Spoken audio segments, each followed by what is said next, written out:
Assalamualaikum warahmatullahi wabarakatuh. Perkenalkan nama saya Aris Saputra dengan NPM 22711051061.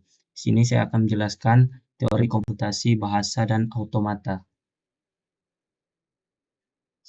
Di sini ada pokok bahasan meliputi teori komputasi, teori bahasa, dan teori automata. Apa itu teori komputasi? Teori komputasi adalah cabang ilmu komputer dan matematika yang membahas apakah dan bagaimanakah suatu masalah dapat dipecahkan pada model komputasi menggunakan algoritma. Bidang ilmu ini terutama membahas hal terkait komputabilitas, kompleksitas, serta dalam kaitannya dengan formalisme komputasi. Bidang teori komputasi dibagi menjadi 3 cabang besar: teori automata dan bahasa formal, teori komputabilitas, dan teori kompleksitas komputasional, di mana dihubungkan dengan pertanyaan, apa saja kemampuan dan batas yang dimiliki komputer. Untuk melakukan studi komputasi dengan ketat, ilmuwan komputer bekerja dengan abstrak matematika dan komputer yang dinamakan model komputasi. Ada beberapa model yang digunakan, tetapi yang paling umum dipelajari adalah mesin Turing. Apa itu teori bahasa? Teori bahasa adalah cabang dari matematika yang mempelajari tentang menerangkan bahasa-bahasa sebagai bagian dari operasi-operasi atas alfabet bahasa formal.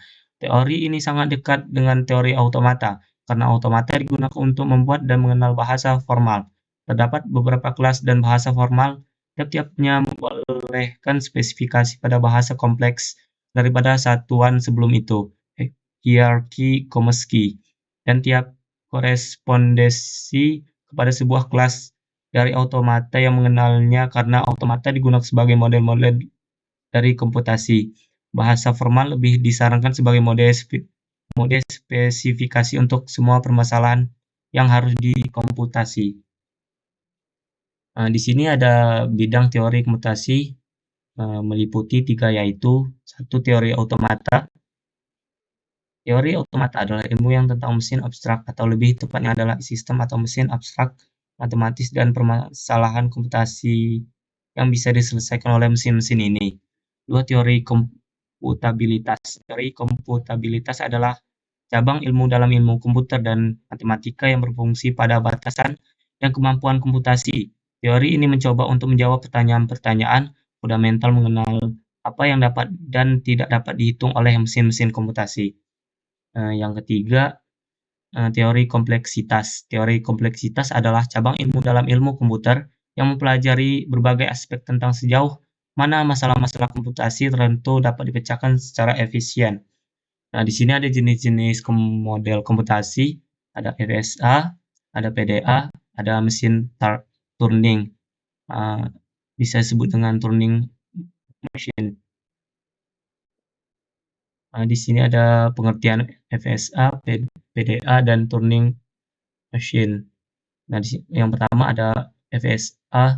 FSA adalah model matematika yang digunakan untuk mewakili mesin abstrak yang beroperasi dalam sejumlah keadaan terbatas.